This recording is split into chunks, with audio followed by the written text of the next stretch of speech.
Your car guy here. Today's project is on the Mercedes W211 wagon. This is the E500. It is a 4MATIC. Not that that's going to matter much for what we're doing tonight, but tonight's project is we're fixing the fuel gauge. So the fuel gauge started being intermittent about a month ago and then stopped working altogether. I did check the codes and verify that it shows that the left side sending unit is what the issue was, or that it was getting an erratic signal. So I went ahead and I bought a left side sending unit. Now, what that is it's part of this entire assembly. Now, this is what's called the fuel filter assembly. So it's an in-tank filter built in. Now, you'll notice we've got hoses that run to, they're going to run to the other side over to where the fuel pump is. So when we change this, it's not just a matter of, hey, popping out this out of one side of the fuel tank. We're going to have to pop the pump up on the other side as well. It shouldn't be that big of a deal. The nice thing about this is there is access under the back seat. Now, in the wagon, the back seat simply will fold forward, and I don't think that that's quite the same in the sedans, but it still shouldn't be that difficult. And there's some little push pins that hold in, and there's access to where our filter assembly is going to be. It's going to be the same thing on the other side to get access to the fuel pump. So even though there is enough access right there that I could work it out, I'm going to take these little locks out on each side. Now, these will be wagon specific, I believe, but you'll just unscrew those with a crescent wrench or a socket. And that's going to give us access to flip this carpet all the way up out of the way so we don't run the risk of it being in our way.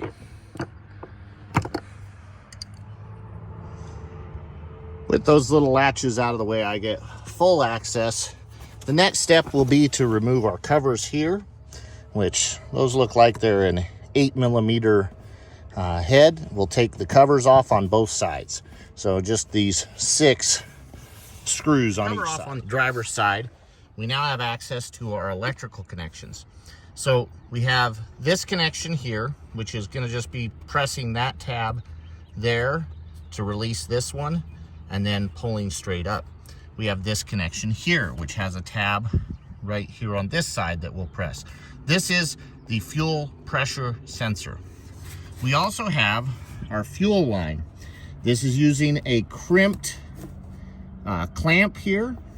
We're going to have to uncrimp that clamp, which you can do either by taking some side cutters and cutting it, or by taking a screwdriver underneath.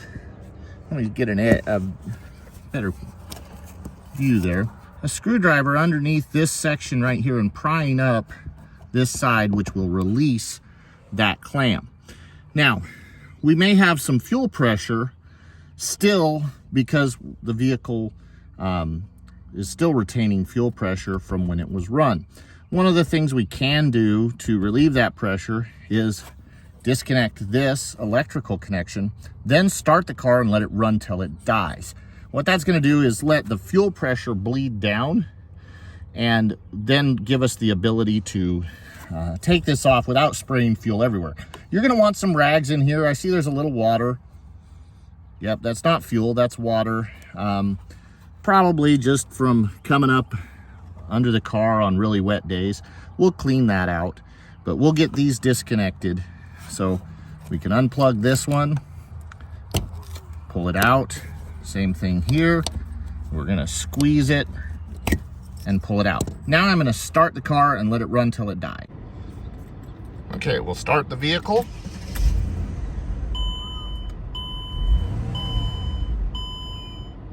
And there we go. We can give it another start just to make sure, but that has already dropped our fuel pressure quite a bit.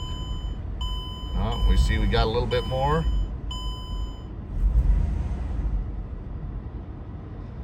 All right. With the fuel pressure bled off and some absorbent material, because there's probably going to be still some fuel when I pull this out, I'm going to go ahead and work on prying this clamp apart. Now, when I said you just couldn't get in here, you can work the screwdriver in And what you're going to do is deform this clamp a little bit, which loosens it up. And there it is now unlocked. I can unroll it to get it loose. And now I can take my hose off. So a little thing with taking hoses off, if you take a pair of pliers and gently twist back and forth, if they're really tight, it'll come loose. This one actually is twisting with my fingers, so then I'll just be able to take and pull it out. Now it may be a little bit tight because there is a nipple here that has a raised area to help lock that into place. So we'll just pull this hose off of the fitting. Okay. Now that we have that disconnected, we can take off our ring. And what I'm going to do is I'm going to take this, really a punch with a fairly flat tip. And I say flat, I don't want a sharp edge. And I'm going to put it right against that edge. And I'm going to tap gently with a rubber hammer to just unscrew this. I want to be gentle because this is plastic and I don't want to break it. But we can do this without having to spend the money and order the special tool. With the ring removed, this should come loose pretty easily. Now, understand there is a seal there, an O-ring seal, so it's going to have some tension, but there. Now it has come loose.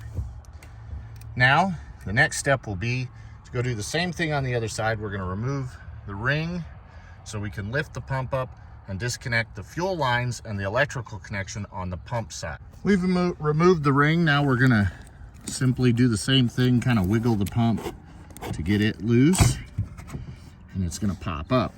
Now, one thing I will say, we don't want to do this with too much fuel in the vehicle, and I made sure that I knew I was down a little bit, but I see I'm still pretty close on fuel as far as it getting right in here. So there is the top spring-loaded part of the pump assembly. We'll get that out and set it out of our way. Next, we will be able to start removing our fuel lines. So we'll have a fuel line here and another fuel line down here, which actually looks like it's just pretty loose, and the electrical connection right here. Once those are loose, we should be able to simply slide that whole assembly out the other way. This electrical connector, there's a little tab you can see that needs push to the back, or I say to the back, but to the front. You're going to squeeze it in and then lift that out. I'm not going to really be able to do this one-handed. This assembly will slide around in the tank once you have the top of the fuel assembly off. With the electrical disconnected, we actually don't need to take off this clamp. What we need to do is press in right here on the end of this. At the base, there's a little latch that you'll press in to release the line, and then we'll just pull it straight up off the pump. We may have to wiggle it a little bit, but you just press in right there at the bottom front right here, and you'll feel that little ridge go in. With everything disconnected on the passenger side, we can now work this filter assembly out. Now, what we're going to run into is that the lever arm is going to hang up as we're coming out. So we're going to have to work it out around the fuel level sensor in order to get it to come up and out enough. Let me see if I can see it.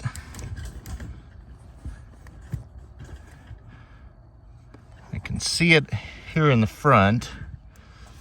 We're going to try to come up and then bring the bottom of the pump up and out.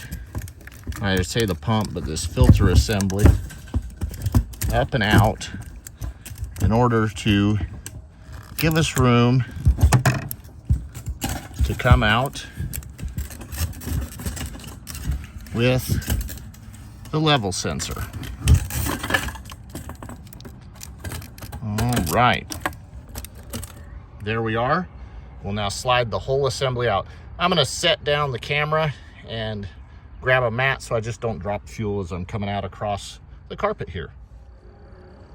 All right, we've got our old assembly, we've got our new assembly. We'll want to take this seal and we can actually work it right over the top here, and we'll reuse this seal. It's still very supple and in good shape. Other things we'll notice, so a few minor differences. The way this sensor is set up, this arm comes down from underneath and reaches over. This one comes with a new arm that we're going to attach that just goes straight across. It should work just fine. The other thing we're going to need to do is take out this fuel pressure sensor and move it into this filter assembly.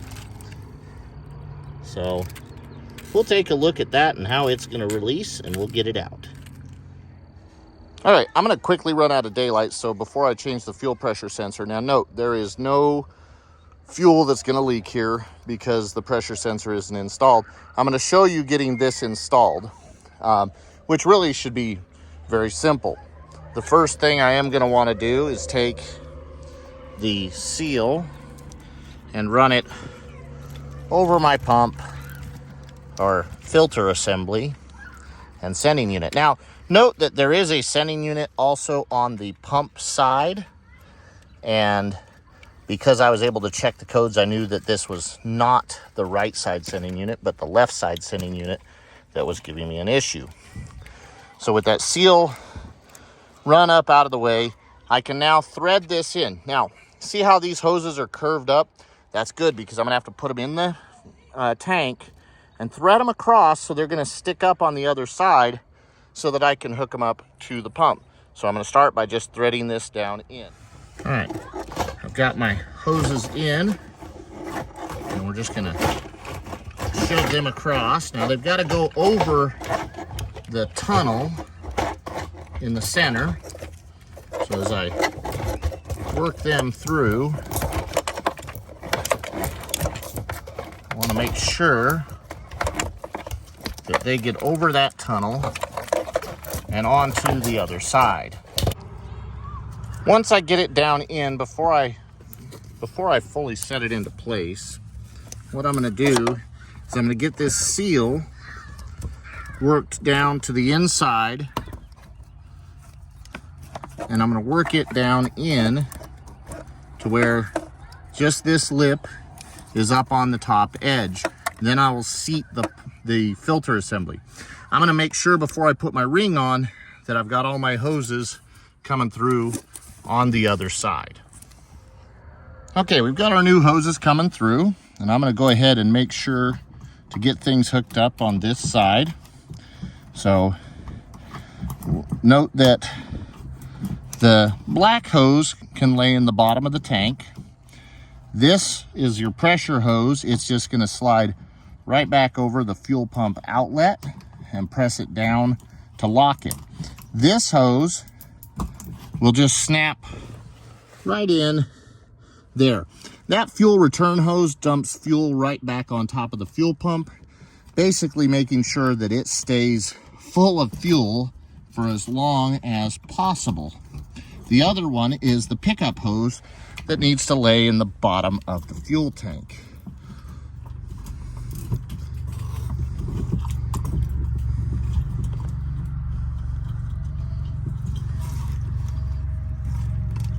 We will put our electrical connector back in and simply lock it into place.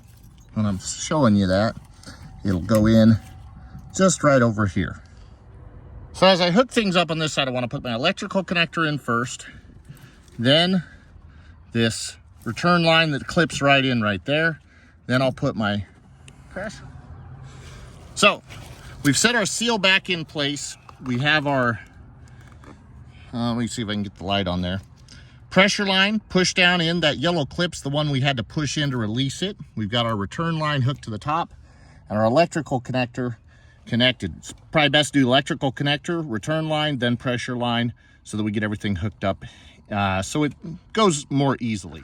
Next, you'll align the two rods with the springs with the two holes of the fuel pump assembly, and then press it down in and lock the top on. Here's our passenger side assembled. Then we'll just put on our lock ring. There we go. We've got the passenger side pump in and tightened up. Now we'll go around to the driver's side, do the same thing over there, get the ring on, get it tightened up, then we'll hook up the electrical and the fuel line, and then we can add our fuel pressure sensor. All right, we've reattached our fuel line and our electrical connector. All we've got left to do is put in our fuel pressure sensor. There is no opening to the fuel pressure sensor. It drops in here, and I think it may be glued into the other assembly. So we're gonna have to see if we can get it out in order to put it into this assembly, or I may have to order a new fuel pressure sensor. But at least for now, lines are hooked up, electrical's connected. We should be able to at least turn the key on and test, and you don't want to turn the key on without this fuel line connected and clamped, because you could spray fuel in here. We're gonna test the fuel gauge and see if we get a reading. All right, we're gonna see if we now have a working fuel gauge. Hey, look at that. Fuel gauge came up to half a tank.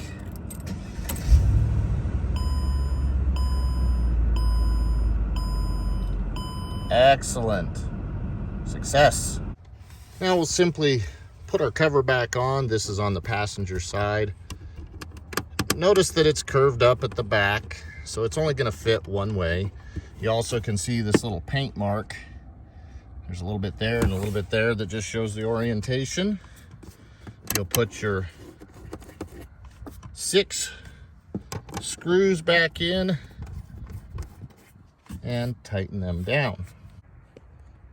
All right, let me show you what I did to remove the fuel pressure sensor. So what I did is, because it's glued in, I broke away the outer rim and then was able to tap right here on the side to create some pressure and break the glue loose. Now I'm gonna simply clean this up a little bit, and I'm gonna use some glue to put it into my new fuel sending unit assembly.